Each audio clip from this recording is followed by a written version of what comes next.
That guy who played that didgeridoo in Central Park, that Jimi Hendrix, is he still around? I said, you got to get out more, David, you know. Because he's had an incredible life.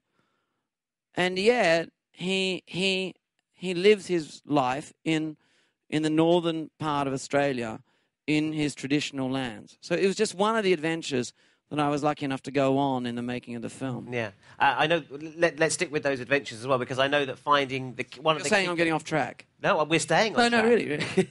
Well, you'd be tracked back by David Goulfield every time I'll track you down. I'll find you. How did you track it down? You can't... They're the stars of your picture, Nicole and Hugh, but you have a wonderful, wonderful discovery in your Brandon. film. Look, a bit of context. It's a big, fat entertainment. But at the heart of it is an extremely serious issue. And that is, in the history of our country, this thing called the stolen generation. Now, to sort of do a quick graphic clarification of what that is, I was in the States about 5 days ago, and I thought, well, how do I get through to this crowd in America what the stolen generation is? I said, it's pretty easy. You know your president-elect, if he was living in Australia in the 1970s, because he had one black parent, one white parent, the government would have taken Barack Obama from his family by force, put him in an institution, changed his name, most likely have convinced him that his parents were dead, and reprogrammed him to go into European society in some sort of service. I mean, that idea was born of eugenics in the 30s. And we know what eugenics in the 30s meant in Europe. It was embraced in Australia, and very simply, it decimated the indigenous culture of Australia.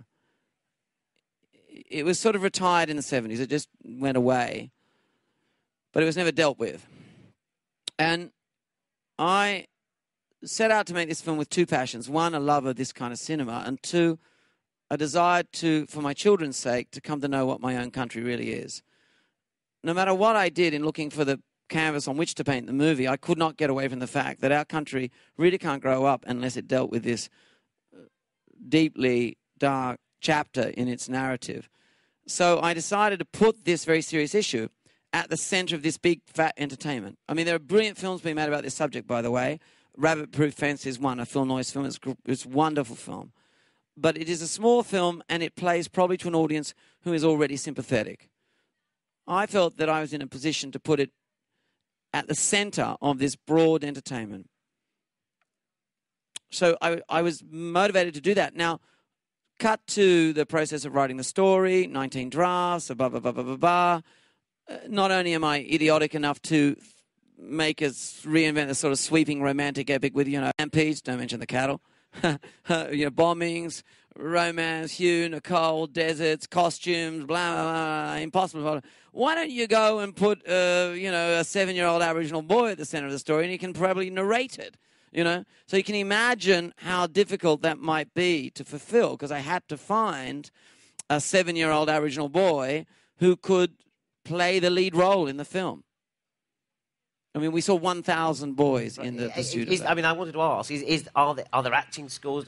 Do Aboriginal children yes, there's act? the famous 7-year-old Indigenous acting school in Sydney, and you can't get in. I mean, the lines are around the block, and of course, in Hollywood they're going, if we don't get the next 7-year-old Aboriginal boy actor, how are we going to, that funny sitcom with all those kids in it? No, I'm being facetious. Of course not. Yes. Of course not. I mean, crazy? I mean, we had to send a team into the bush. They saw 1,000 boys. That came down to being 200. I went on the road with my colleagues. We went in. It was an incredible journey, by the way. I mean, there was beauty and there was shocking things.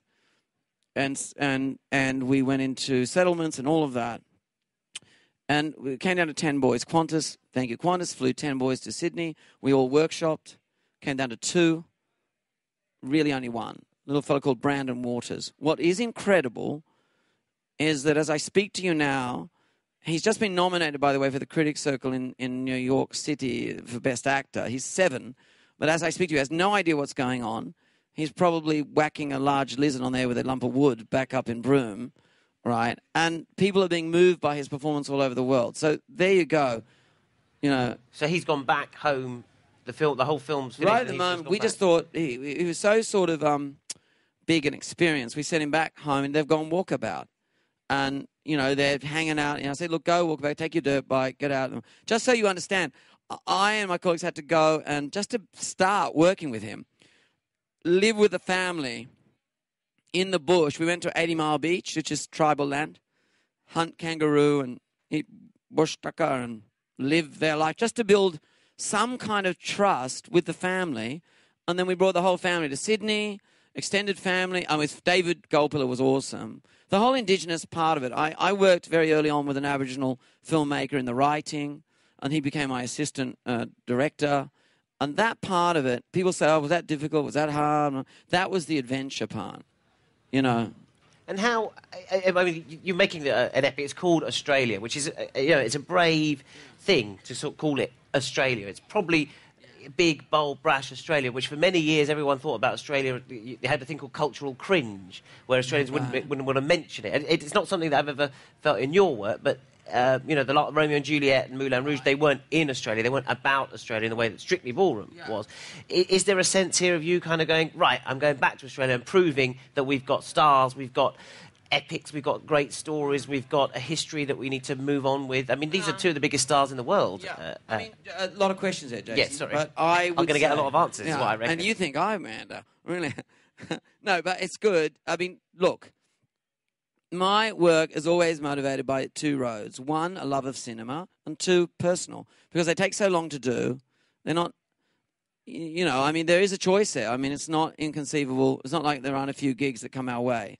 So one could do a film a year and so on and so forth. But I have always found myself wedded to the notion that creativity and art and life, you just can't separate them. So I try and make sure that the road is not only an adventure, but there's something happens that's useful. So yes, I was living in Paris with my little family, my two children, and the question of who they were, where is their home, motivated the idea of going back to Australia. Now, I would flash back to being a child in a very small country town of 11 houses when momentarily my father, because the man in the next town who supplied us with gasoline to our petrol station died, but he owned the cinema. So my father, who was in a Vietnam War, could thread projectors. And he, Mr. Luhrmann, so and I'm sitting, it was a bit like, the sort of Heron's Creek version of Cinema Paradiso, and sitting in there watching the films being projected. Now, in those days, regional cinema didn't get first releases, so you'd reruns. And there'd be reruns of Lawrence of Arabia and, Gone with the Wind, as well as, obviously, Frogs and Chrome and Hot Leather and biker films like that, So they were very big, those biker films in the 70s. They're fantastic. Now, there's a remake. Anyone looking for a really hot cash cow, go with the biker film from the 70s. It's definitely going to be a hit. So I was affected by that. And I remember thinking, hey, those stories are told against historical events. They're amplified through the use of landscape. We have landscape. We have historical events. Dad, why can't we do movies like that? And of course, I grew up and realized it wasn't so easy. There was this country called America, powerful, very successful country, able to mythologize their own Wild West, able to take their own stories and tell them in a way in which the world was interested.